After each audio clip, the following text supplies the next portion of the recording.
આ પ્રસાદીની વાડી આટકોટમાં આવેલી છે. 1886ના સાલની વાત છે. ભગવાન શ્રી સ્વામિનારાયણ સર માલ્કમના આમંત્રણને માન આપી ગઢપુરથી રાજકોટ જઈ રહ્યા હતા.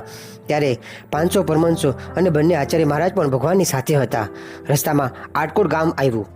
આટકોટના હરિભક્તો મહારાજના દર્શન કરવા માટે આવ્યા. ભેટ કરવા માટે ભાતું લાવ્યા.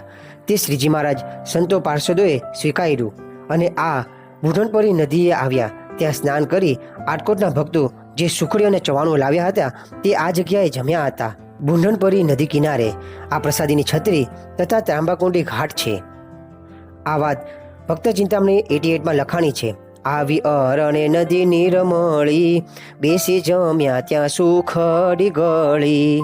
જે દિવસે ભગવાન આ સ્થાને સુખડી જમ્યા હતા તે દિવસે અહીં સુખડી ઉત્સવ ઉજવવામાં આવે છે. આટકોટ જાઓ ત્યારે આ પ્રસાદી સ્થાનના દર્શન જરૂર કરજો. જય શ્રી સ્વામિનારાયણ.